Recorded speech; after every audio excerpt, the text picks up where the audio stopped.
Welcome to another episode of Just Cuz, the podcast where two cousins talk about things they love. Just cuz. And today we are talking about the new movie, The Book of Clarence. Now, we may have talked about it on our anticipated movies for this year episode, but if you haven't heard of this movie, no need to fret. Even though we talked about this previously, I had no idea what this movie was about, what the heck it was. I hadn't seen any trailers, no advertising. I hadn't seen any advertising for it until I went to the movies to see... What did I see? I saw something else. I saw American Fiction, which was really good, by the way. I went and I saw American Fiction, and the trailers before the movie had The Book of Clarence, and I was like, oh, that looks really good. Yeah. I want to go see it. And I had not heard anything else about it, but apparently they've been playing lots of ads during sports games. That makes sense. Stuff that we don't care about. Because I haven't seen I don't about think this. we were the target demographic for this movie because we're not religious. But, Also, I still enjoyed it. We're going to talk about it a lot, but the target demographic for this movie is a skin tone that is not ours. Why would you say it like that? What the fuck? I still really enjoyed it, but it's not meant the for movies, us. guys, the movie's starring black people. Oh my Yes. god, call the police. Max, why would you say it like I say that because I have a point to make later on. I mean, I can just say it now. The Harder They Fall did this better. What's The Harder They Fall? You haven't... Okay. That's for our next segment. I'll save that for later. What do you mean, did this better? Is it the same movie? We'll I don't get understand. into all of it. All the blaxploitation and all of that. The modern... Is it black? What? Okay, I don't know what you're trying to say. Again... I can just kind of get into it now, but before then, I want to talk about the actual plot of this movie, because again, Yes. a lot of people probably don't know about this plot. Yeah, you know what? Hold on real quick. I'm going to say, guys, the plot of the movie, is the Bible. Yeah, it's the Bible. It's Straight the up. Bible that's the plot of the movie. It's also... So if we you've will- heard of that...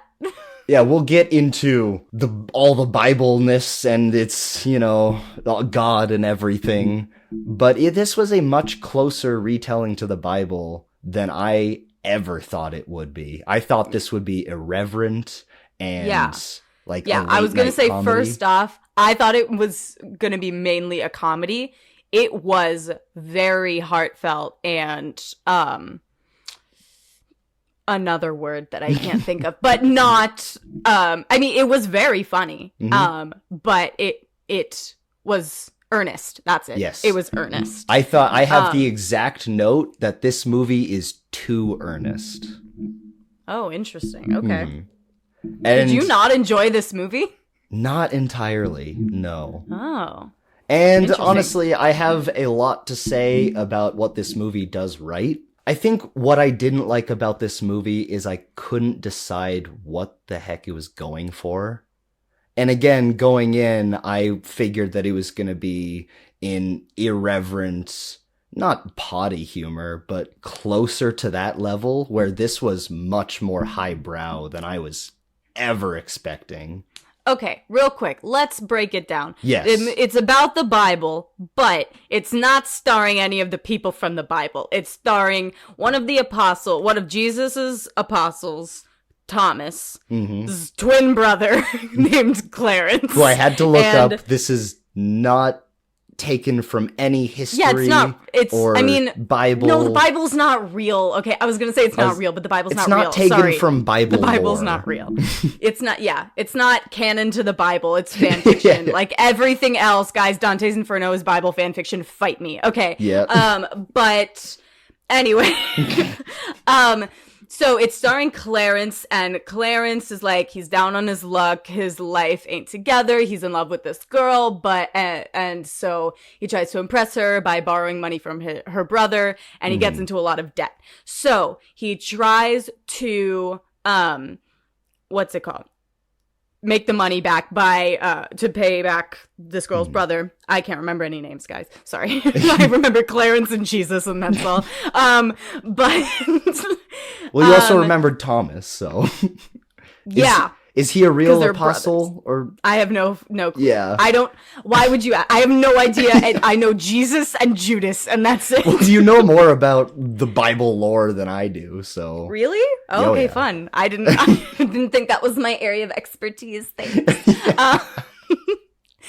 I just But remember us anyway. talking on the Good Omens episode, and they're like, "Oh, she knows a lot about Right. this." I know a lot about Good Omens. I don't know a lot about the actual Bible. That is fair.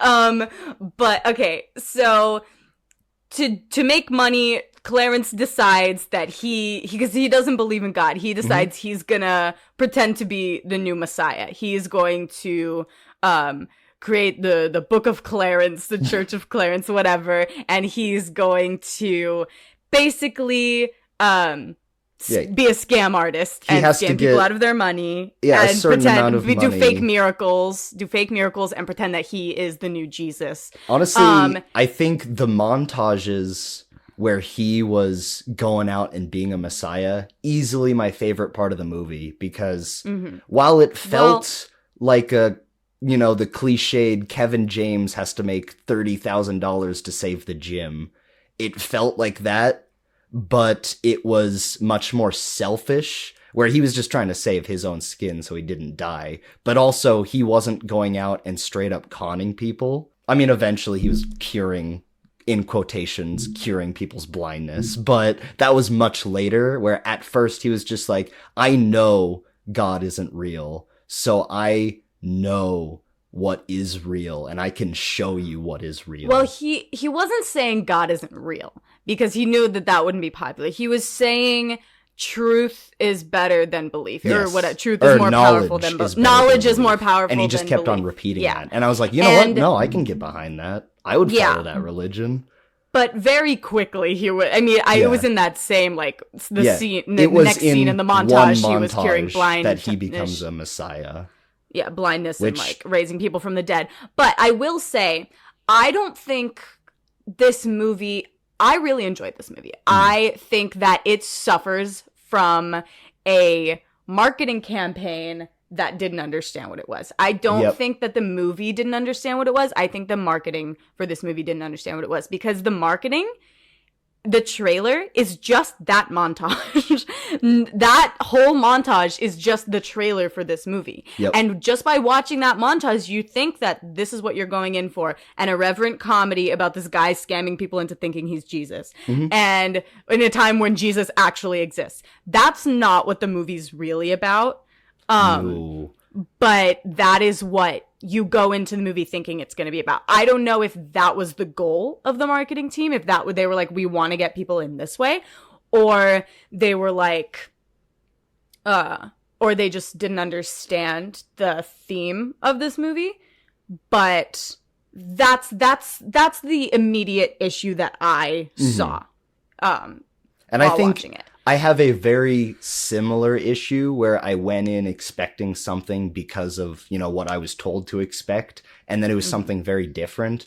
But also, and we'll get into all of it, but there's certain scenes that kind of back up that irreverent comedy aspect of it, and then there's certain scenes that are very, very serious and dour. Okay. It kind of felt like Whiplash a little bit. It wasn't horrible, but I definitely felt that tonal, inconsistency. Yeah, there were some visual things that I noticed, where, like, in the beginning, where everything is obviously told from Clarence's point of view. So he's the point of view character. We are seeing the world as he sees the world, right? Yes.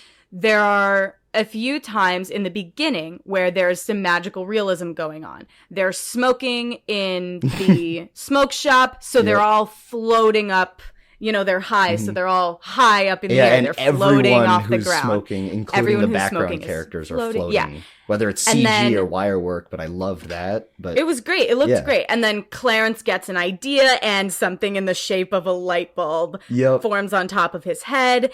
And even though light bulbs hadn't been invented yet, it was very funny. It was magical realism. I really Yeah. liked that. And then they don't do that ever again. They and do. I was like, they do the same light bulb thing later, but The- they don't do anything else with that. I was talking so the only other times that this movie gets surreal is when it's, spoiler alert, you can't really spoil this movie though. Like, go see it if you really want to see it.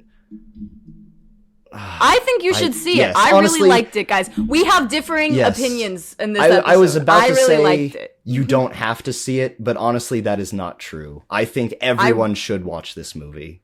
It's a great movie. Mm-hmm. I think it was great. Guys, I don't like the Bible, okay? And I still really like this movie. Not that I Exactly. don't like the Bible. It's a great work of fiction.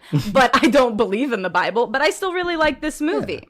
But what I was about to say is go When watch the Jesus movie is- and then come back, because the other moments of surrealness is when they confirm God is real.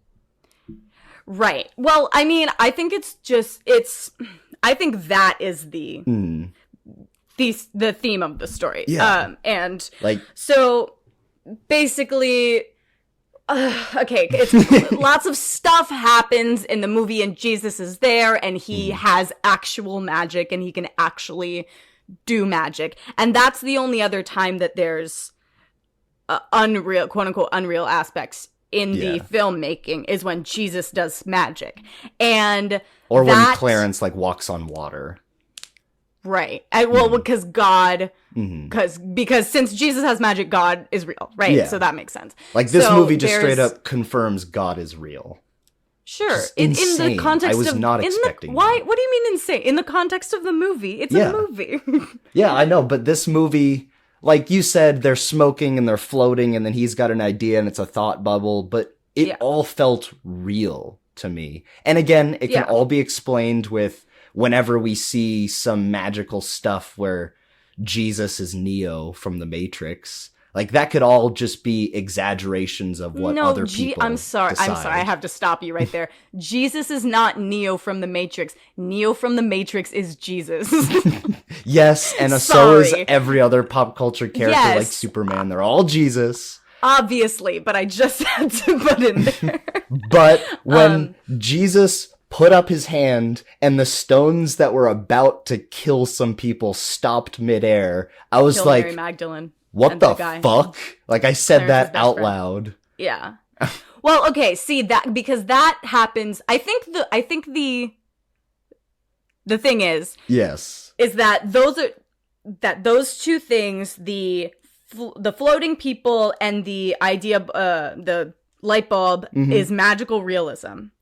And then the Jesus and God magic is actual magic, right? And and I those still two think- things. Wait, Yeah. hold on. Wait, you go, and wait, then I'll let me go. finish this. Those two things in the same movie, but not overlapping. Those two, like, it seems like two different ideas put together. It seems inconsistent Yes. with the story.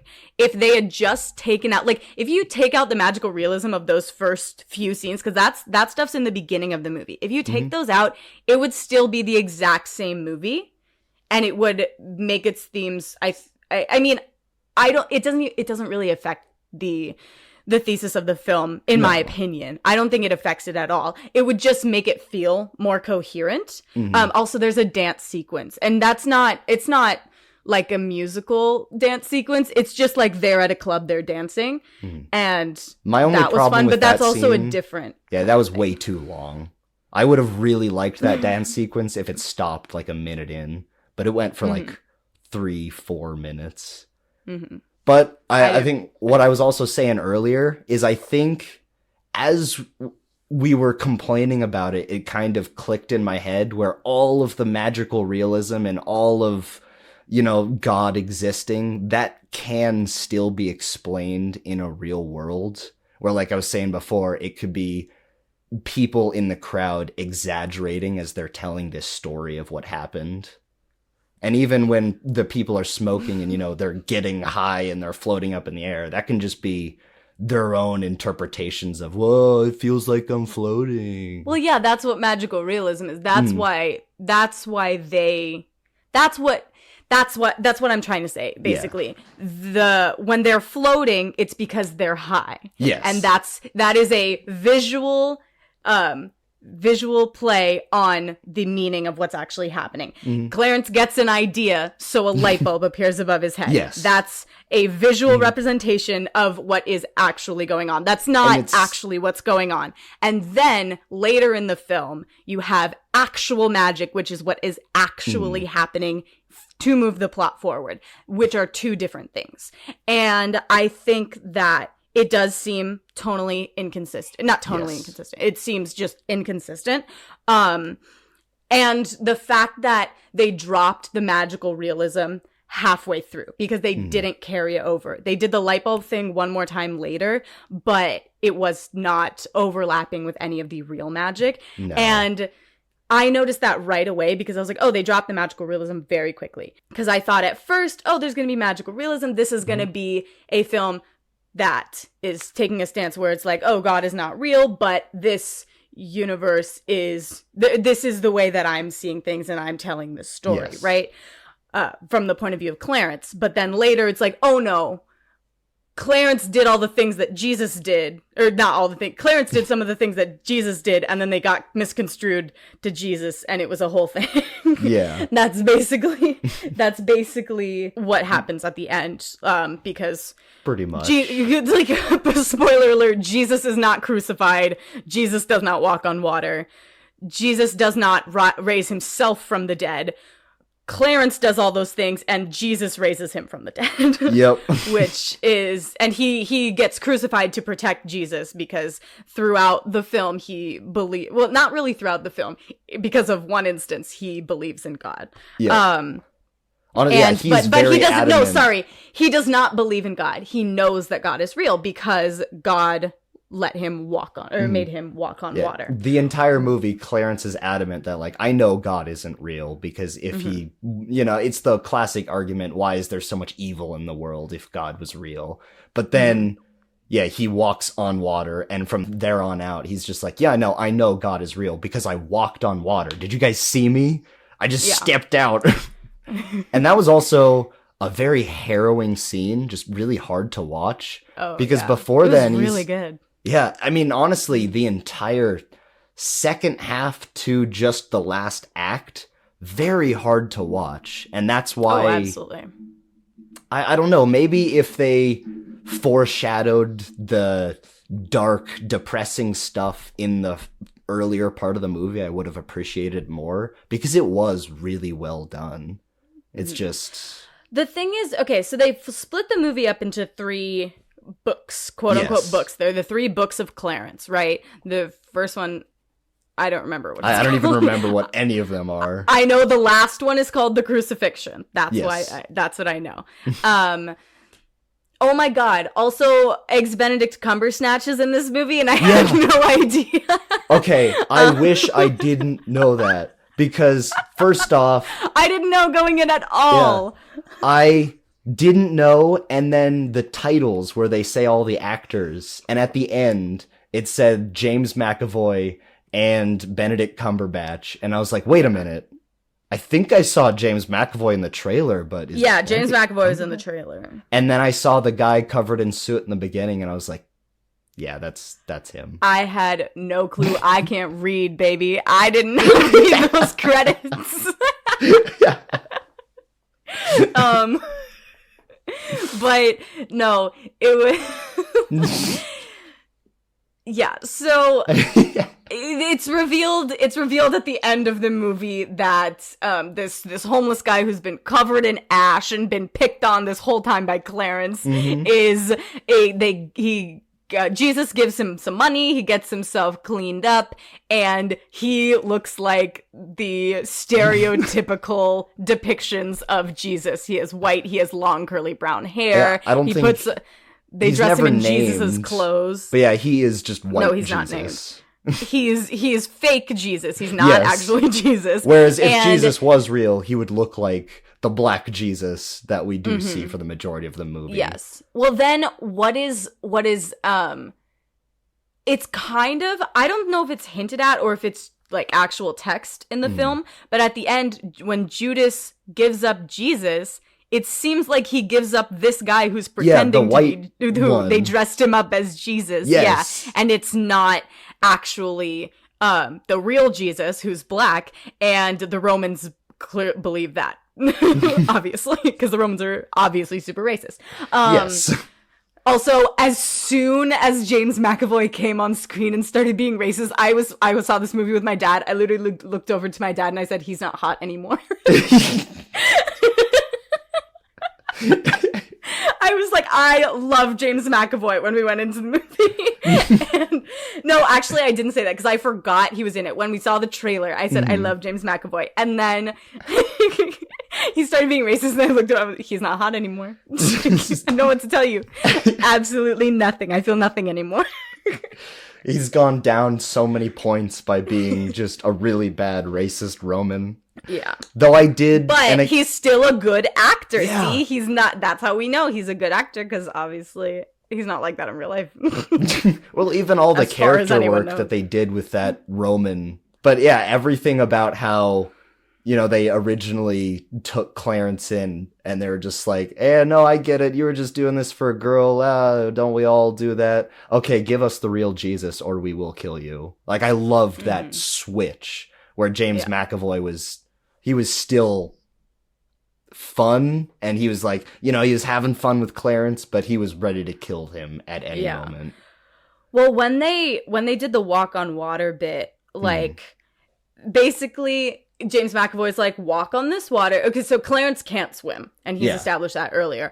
And so James McAvoy's like, walk on this water, and if you do, I'll be the first person to commit to convert to the Church of Clarence. Yes. I swear. And then he's like, okay, so if I can't walk on water, you'll pull me out, right? And he's like, yeah, we'll pull out your body. I was like, oh shit. And I was really not expecting him to walk on water. No, I don't know not at about all. you, but I definitely wasn't. And I also then he loved walked the on the moment water. Yeah. After, I mean, all the Romans jump in and they start, you know, sinking down, and it's really cool. That was a really nice visual. Because I was like, obviously, it's the plexiglass chick. Yeah. They just swam, and I was like, oh, okay. This is cool. It was CG. I don't know, maybe floating plexiglass. It was It was really no, good. in my head, I was like, those Romans put plexiglass under there. I had the Not in the filming exact process. same thought. Yeah. I'm not even And kidding. then I'm like, how the fuck would they have plexiglass? But I also loved the moment right after that where James McAvoy kind of he looks at Clarence and he was like, I wouldn't have let you drown, but now I have to kill you. Yeah, and I was like, you lying bitch. You definitely would have let him drown. Oh yeah, 100%. Yeah. Okay, so I want to let's talk about themes real quick. Why don't we go with what you thought the themes were, and then I'll do my take. Before we get to themes, I do want to mention there was a little bit more surrealism where there's that sketch of the Egyptian guy, and they're like, we're looking for this guy, he matches your description. And then way later in the movie, we actually see him with like the Egyptian... Yeah, I didn't think that was surrealism. I thought that was just a joke. I thought really that was funny. a really weird, out-of-place joke, but I still laughed at it a bunch. There was a lot of weird, out-of-place jokes in this movie, but I couldn't help but laugh at them. I like the mix. Otherwise, it would have been too dark as a movie. It would have been way too dark without the comedy. To be honest, yeah. But honestly, I think now that we're kind of just discussing all of that, I think the themes and the consistency of the whole movie does fit better than I had initially thought, especially walking out of the theater, because the whole thing being about what is real, especially when we look back at history, and it can be a wildly different interpretation, and the reason why we have this, you know, this history of someone actually curing illness and being a messiah and doing these impossible feats is simply just because it's been carried down through different people's storytelling and it's exaggerated. And this entire movie, it feels like it's just about storytelling and how people, you know, pass down whatever they say. Someone thinks God is real. 20 people down the line, they're going to say that, you know, God can save everyone from a flood or something like that. Mm-hmm. So at least that's the interpretation that I got. What is your, or what do you think the themes were? So I thought, it's a little complicated. So I thought that the theme was not specifically one word, but so Clarence starts off pretty selfish, like we talked about. Him Yes. and his friend Elijah, they are just looking out for themselves. They're trying to get money so that they don't get killed, right? And Clarence is doing it all for a woman because he's in love with her. And even more than that, it's like self-respect and, you know, and just being big in others' eyes. Yeah, well, that's what it seems like. And then we very quickly get to know Clarence's psychology and how he feels about himself and about the world and his mother and how he stuck around to care for her while Thomas left. Thomas's twin brother left to go be an apostle of Jesus. And I think what Clarence is looking for most is respect. Mm-hmm. That's what he starts out looking for. And he goes about getting it in the wrong ways. Clearly he tries to win races. He tries to trick people into thinking that he's the Messiah. But he's very clearly not a selfish person because, like I said, he stays to take care of his mom. He does selfish things like steal the cloak from Benedict Cumberbatch. But, he's not a selfish person. And he very quickly, he goes to, so a really important part of the film is he goes to free the battle arena slaves that I think the Romans are keeping. I don't know, but they're not owned by the Romans. They're owned by someone else from Bethlehem. So I don't know what the deal with that was. But they were battle slaves, and he goes to free them. Well, because he tries to become an apostle of Jesus, and they're like, and then Judas is like, if you really want to become an apostle of Jesus, you would go free those slaves. And he's like, how many that's impossible. Slaves have you freed? It's like that's not important. Yeah, go free the slaves. Yeah. So he goes to free the slaves, and he can't free them all. He ends up only being able to free Barabbas, right? Yes, Barabbas. Yeah, I think that's his name. And I just called him Achilles. Yeah, he's Achilles. Basically, he's Achilles. He's immortal except for his heel.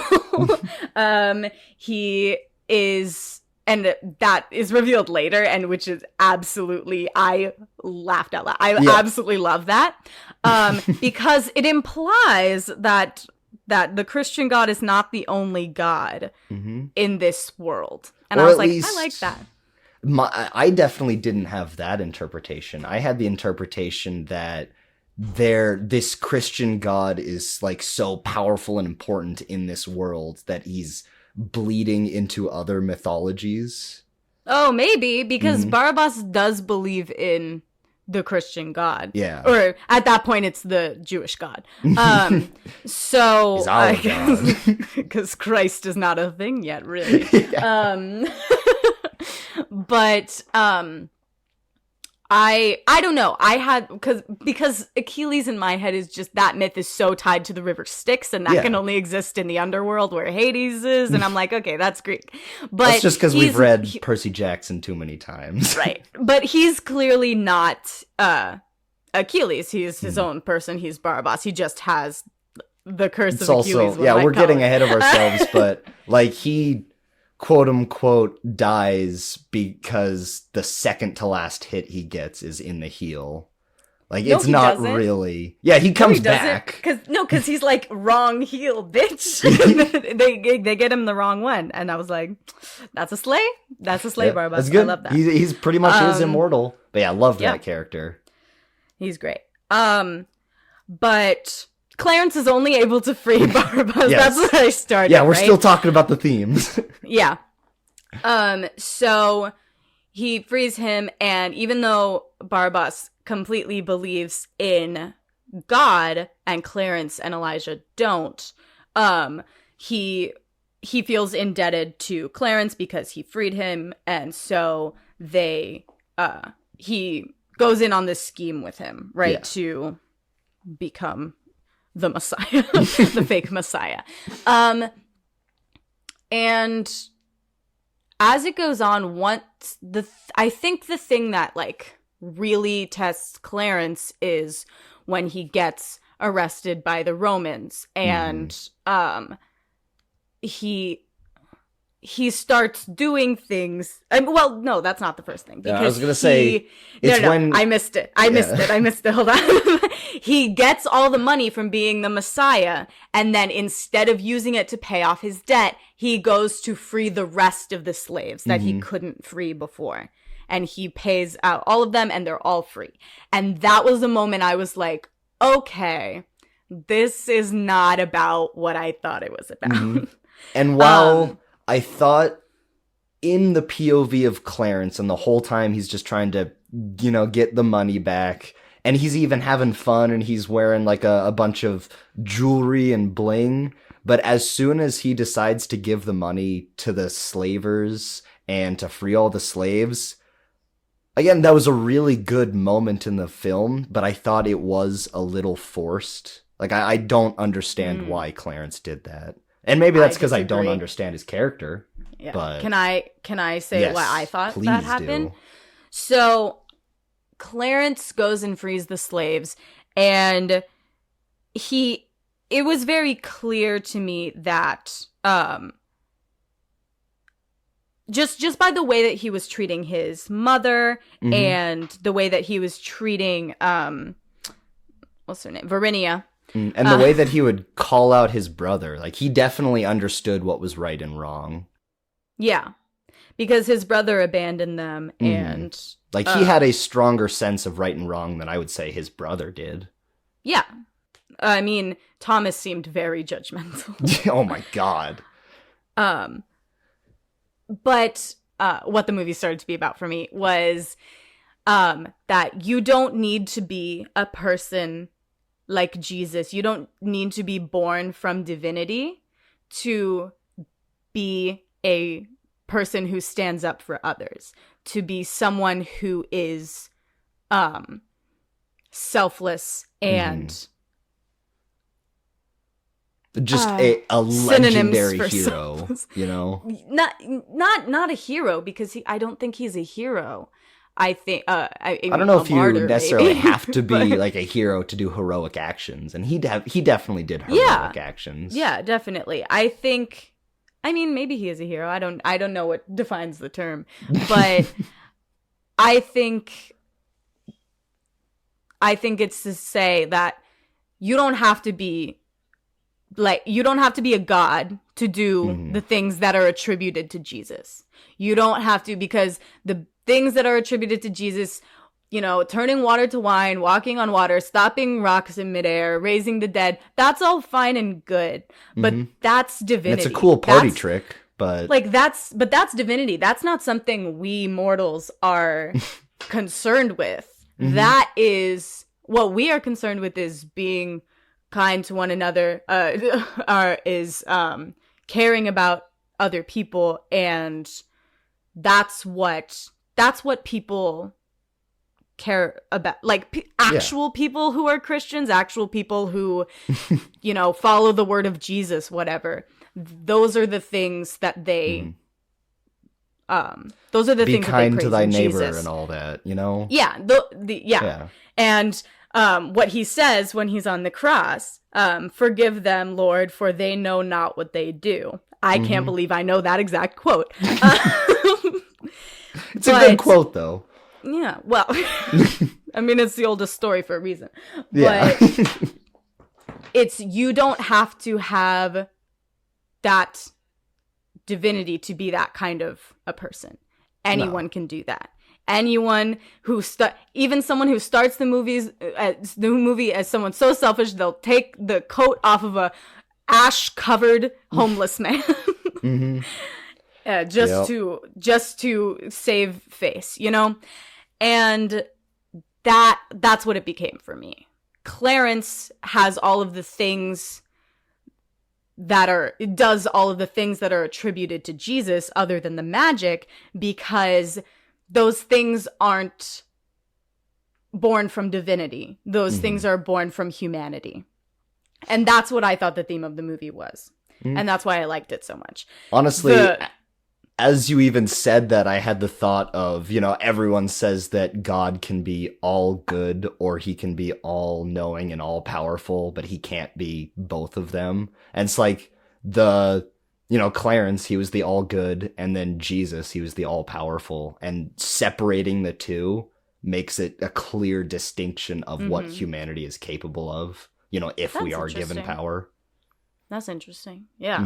I mean, even after, or like while in the end of the movie, while Clarence is being crucified, Jesus sits safe and sound with his apostles, and they say, "What should we do? How can we help him?" And he says, "We do nothing. In 3 days' time, they will find me, or they will come for me." And that was also a moment for me, and I was like, he's removed. Yes. Jesus is removed. Jesus helps humanity and saves people and cares about people, but he is removed. He is not of us.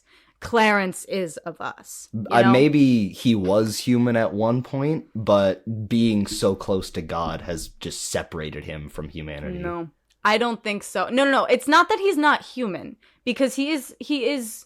Well, even I think I said it wrong. Okay, so what I meant was he is the representation of divine power. He's the representation of God on earth, right? He is not the representation of humanity.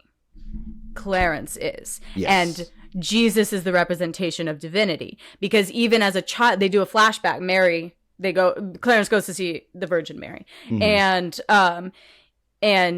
they do a flashback to Jesus as a child, and he's the same. He's doing magic. Yep. And he's obviously, he's Jesus. He's always been like that, right? That's what he is in the movie.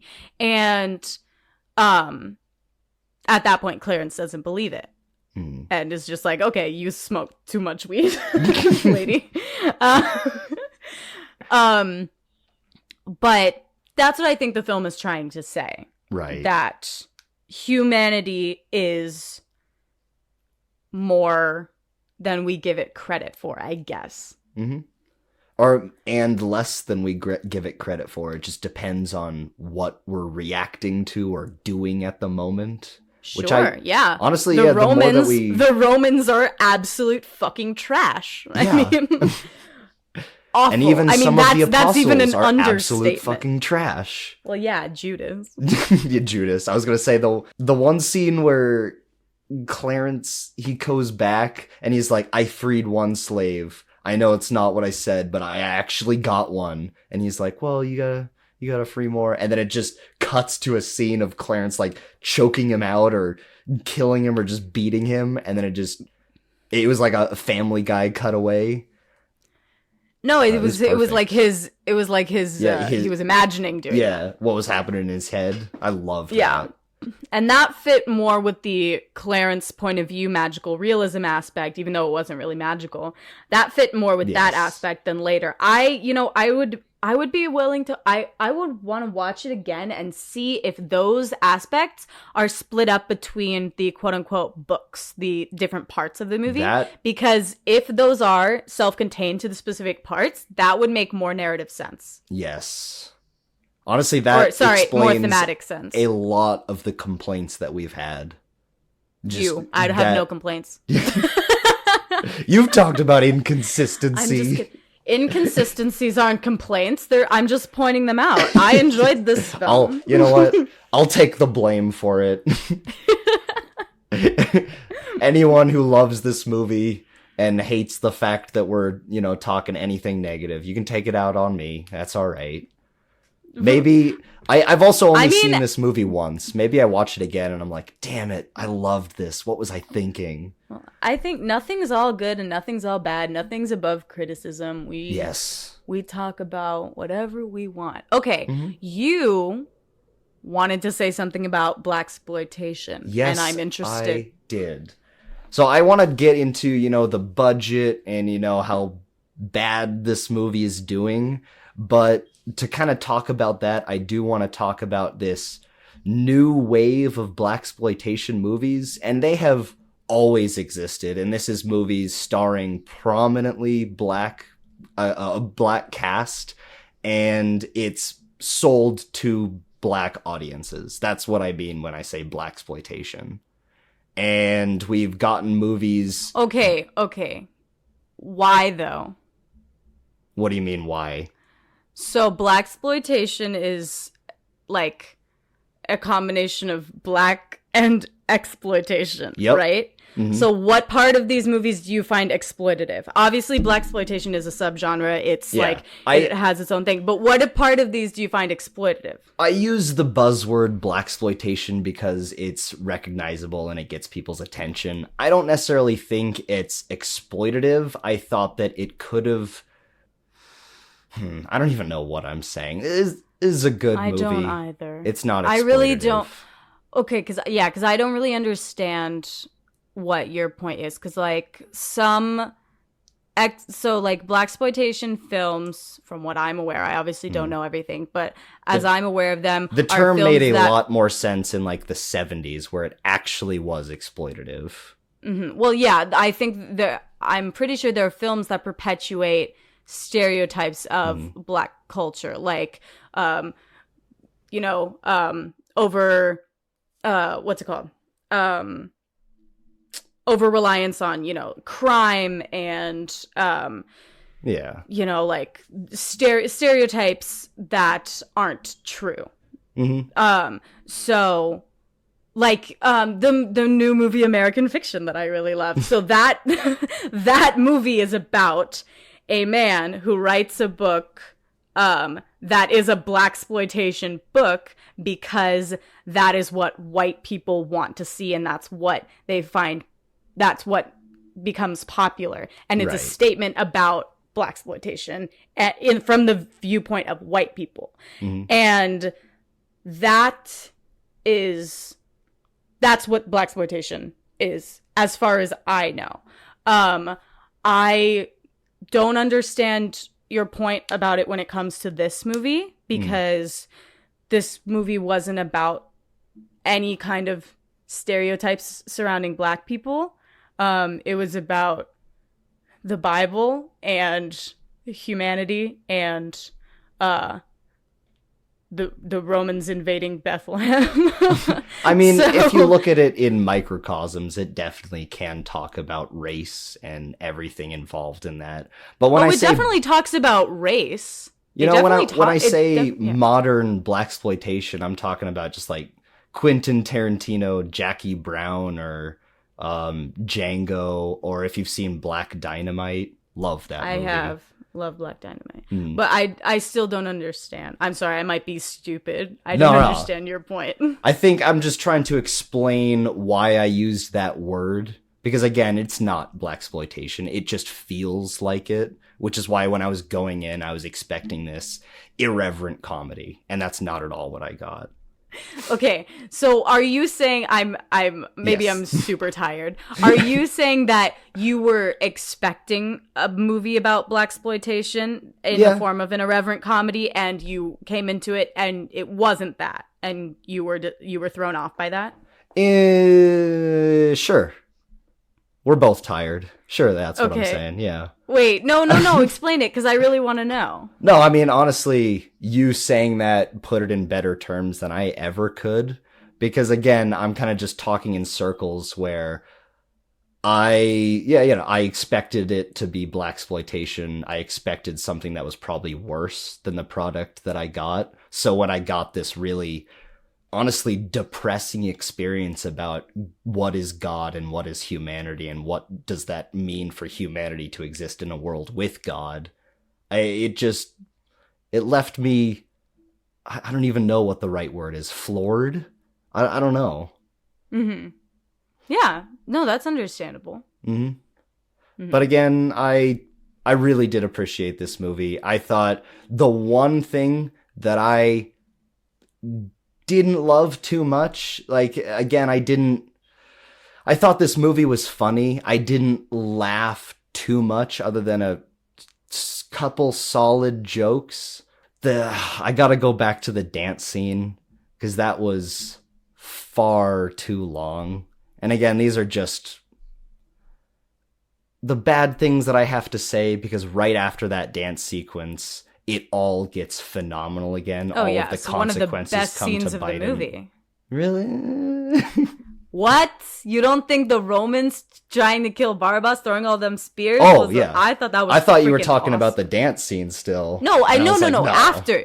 No, you said right after Yes. that scene was the best scene and one of the best And scenes honestly, of the movie. yeah, everything after that was really, really good. But do you have much else to say? Not much. I'll just wrap up my thoughts. I really enjoyed this film. I think it's interesting that we have different takes on it. Yes, I love that. We need me to too. find It's more always movies fun. like this. Yeah, it's always fun to debate themes. It's one of my favorite things to do. I'm such a nerd. Yes.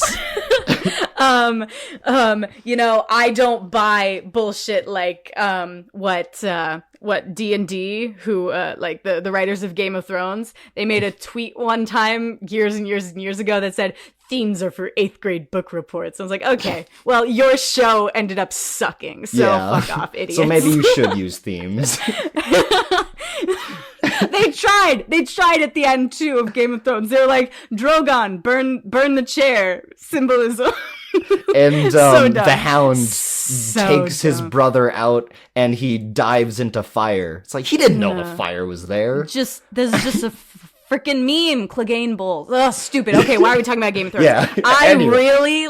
really liked Book of Clarence. It was unexpected. I think it is a gem of a film. I think if you're ever one of those people who's ever considered watching Passion of the Christ, I think you should not, and I think you should watch this instead. Watch this instead. It It has a Last Supper scene that is like shot for shot the painting, like it's perfect, and it's awesome. superb. You gotta do, if you're doing a Jesus movie, you gotta do that. You gotta do the Last Supper. Gotta. And I thought it was a really deep film, and I just wasn't expecting that. I saw it at like 10 o'clock on a Tuesday, and I was ready to laugh, and I learned something. The more you know. I should also mention before we move on, again, this movie is a massive bomb. It is not making its money back. I also saw this movie alone. I went to the theater, and it was a little late, my first showing, but I was completely alone in my theater. When I was there, I went to one of the most popular theaters in LA, and there was like only 3 other people in the theater. And but I thought that was because it was 10:15 at night and the movie theater was closing down. It was the last showing of the night. So I thought that's why. But Maybe. But yeah, I think that's a real shame. more people should have seen this. I feel like this but could have you been know a what? very I good didn't hit. see any marketing for it. None. No.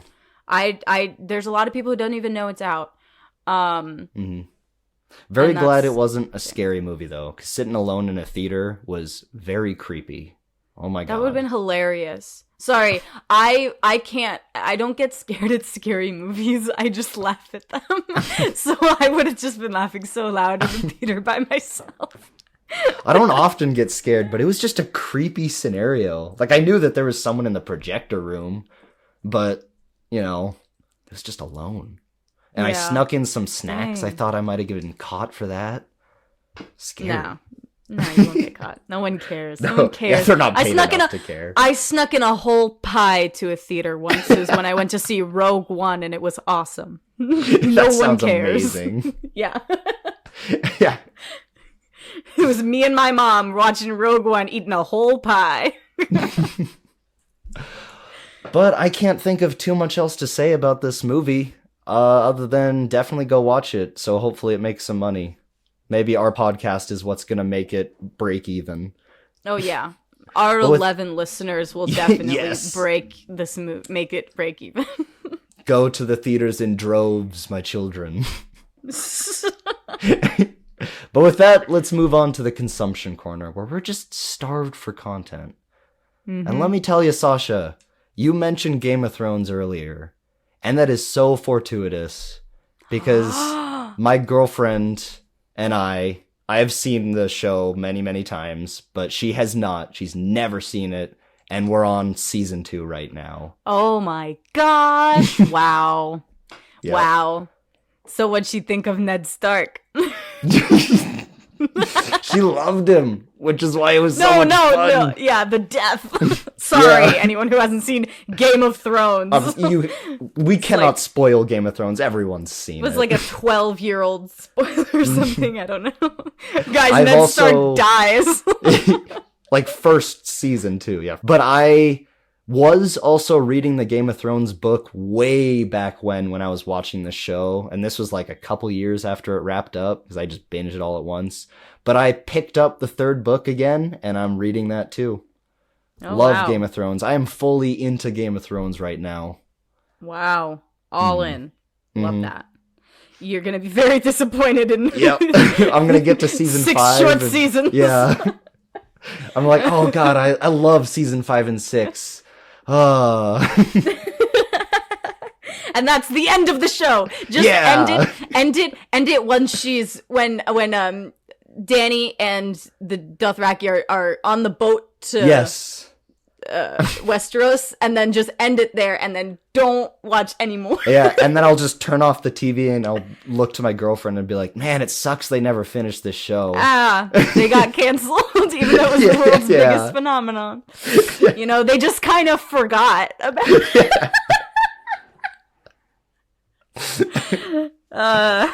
But what have you been reading, watching? I have been doing a lot. Okay, so first of all, I've been talking about it a lot already, but I saw American Fiction and it was really good. I don't even remember if I mentioned it last week because I think I saw it last week, but I really liked it. I think you did, just because I remember saying I need to watch that this week, and I didn't. Oh, so that's fair. this next week, before we record again, I will have watched American Fiction. Yes. I promise. Okay, I also saw the new Mean Girls musical, but they don't call it a musical. Okay. It's a hidden Okay. musical, stealth. Let me just I'm not going to go deep into it because I have my designated musical time, and that's when Max lets me talk about musicals, and there's no other time when I should, because I will talk We've forever. already used that But- time. There was a musical scene in the movie. Okay, wait, No. that's what my dad called it too. Do you guys think that a dance sequence is a musical? Because it's not. Okay. Okay? Do men think that dance sequences are musical? Please, I need to know. Someone tell That me. was That's not a what musicals musical are. style sequence to me because they were dancing. That's enough. No, to it qualify wasn't. it for Lots me. lots of movies have dance sequences that aren't musicals. It's a musical scene, though. Okay, yeah, there's music in it. That's Yes. not what a musical is, though. Anyway, so Mean Girls, yes. Okay. The thing is, the Mean Girls musical, it's not the best musical ever. It's not great, but I like it nonetheless. It's fun. This movie, I think it's really fun. Mhm. I think it okay, so the original Broadway musical, it does some things that are kind of a disservice to the themes of the movie Mean Girls and what it's about, even though it's still a fun movie. You know, like they make certain changes. And it kind of undermines something. I have one question about the Mean Girls musical. And honestly, Yes. I wasn't planning on watching it, but depending on this answer, I might. Is your question, how is Renee Rapp super hot? The answer is yes. I don't know who that is. What? She's just lesbian Jesus at the moment. I'll have to look up what was that name. But my real question was, is this movie, like, is there reason for it to exist? Or is it just another reboot for money's sake? It's definitely for money, but it updates certain aspects of Mean Girls that are that aren't in the original. You know, they put in some aspects of social media, but they clearly do it in a way that's not old people being like, this is what social media is like for teens. No, it's clearly like young people put in this aspect of it, and it doesn't bog down the story. It works that's very good. Fluidly and well in it. And so in those aspects, as well as the original Mean Girls, it's not a perfect film. I mean, it's amazing and it is a perfect film, but it's not perfect in the people that it pisses off. It's very racist and it's very homophobic. But so this movie is not those things. So that's nice and refreshing. But so as I was saying about the musical, it makes a lot of changes that take away from the themes and the meaning of the original film Mean Girls. And then just through osmosis and adaptation, this movie also does those things, but more. because so even though this movie is longer than the original Mean Girls movie and longer than the Mean Girls musical, they do cut out a lot of things from the musical and a lot of things from the original Mean Girls. So it ends up having it's really fun, and a lot of the sequences are super fun. And if you like musicals and the way, the reason I like movie musicals is because you can do things that you can't do on stage, and movie musicals that utilize that are really fun to watch, like Matilda the musical. That was going to be my question. Is it as good as the Matilda musical? Absolutely not. The Matilda musical is amazing. No, I'm sorry. That's a ridiculously high bar. The Matilda musical is amazing. It's perfect, and I love it. No, it was never going to reach that height. Okay. Because if it was that good, then I definitely have to watch it. Because the original Matilda Broadway musical is better than the original Mean Girls Broadway musical. That's just science. I'll trust your word on that one. I haven't seen either. You should. No, it's science. But so just through like adaptation and osmosis, it leaves a lot of things behind, and it changes things. It's not bad, and it doesn't completely disrupt the themes, but it is less coherent and not the same. Right. But it's still a load of fun. They do popify all the songs, which I wasn't a huge fan of. They make them more pleasing to a general audience, I guess. But if you're making a musical, goddamn commit and make a musical, okay? Like, stop. I don't want to hear these pop-ass versions of these songs. These are honestly, Broadway songs. The worst thing that a musical can do is make all of their songs sound the same. And the way that you're talking about it, that's what I'm worried about. It's not, they don't make them all sound the same. They just change certain things that just piss me off. Like the Katie, everyone on TikTok has been comparing the "Stupid with Love" is one of the titles of the songs. So they've been comparing the Broadway version and the movie version. And the movie version, quite frankly, sounds like shit. It's a fun sequence to watch in the movie, but it sounds like shit. And that one, that one didn't piss me off as much because I watched it and it was a fun sequence to be as a viewer. But what really pissed me off was what they do with one song called Apex Predator, where the whole point of that song is Katie is being tempted by the plastics, Yep. the point of the movie, right? This is the song where that is being like, okay, now we're seeing Katie get tempted. And in this song, they take all of Katie's parts away and they give them to Damien. And then it makes no sense because the song becomes not a huge thematic importance of thematic importance to Katie's character arc. Now it just means nothing, and Katie's just standing there with an open mouth the whole time as Janice and Damien narrate who Regina George is. And I'm like, that's not what this song is for. You already had that song and you cut it out of the musical, of the movie. You already had that song and you chose to cut it out. So you can't replace it with this song. This song means something else. You can't do that. So that really pissed me off. Anyway. I also have been reading a new book. I am reading Circe by Madeline Miller. Oh, never even heard of this. My God. What? Okay, have you ever heard of Song of Achilles? No.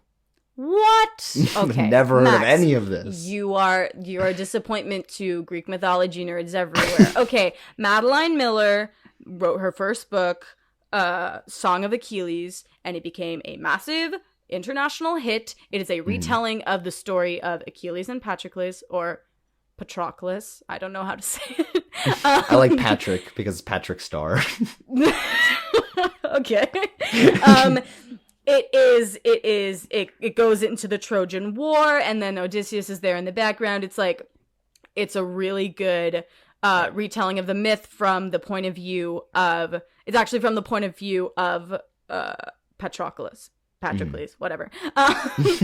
And it tells the whole story. It is phenomenal. It made me cry like a goddamn baby. So good.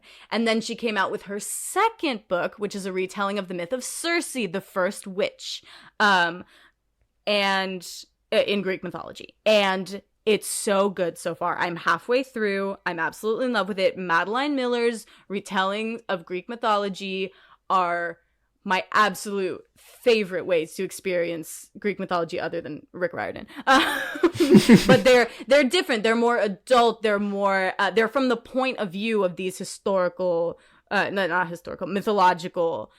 characters. And they are so grounded and, earnest. I love them.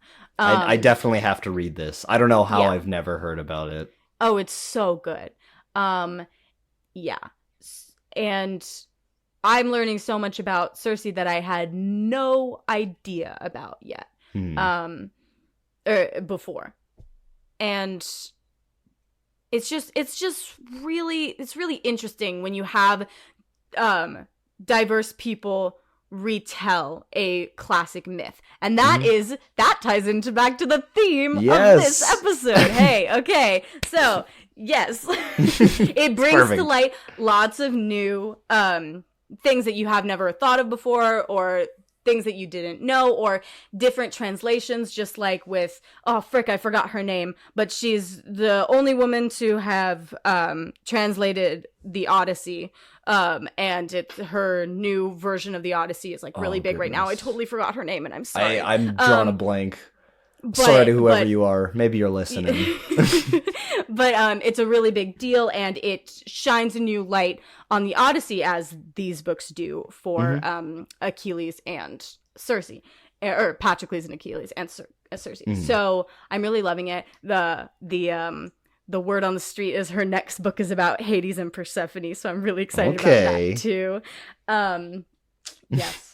Another thing, I've also, because I'm absolutely in love with Renee Rapp, who, by the way, Max, since you don't know, because you live under a rock, she plays Regina George in the Mean Girls musical. And Oh. she is gorgeous and super queer and hilarious in interviews. And I'm obsessed with her. So I started watching the show that she was in before this, which is called The Sex Lives of College Girls, which it was produced by Mindy Kaling.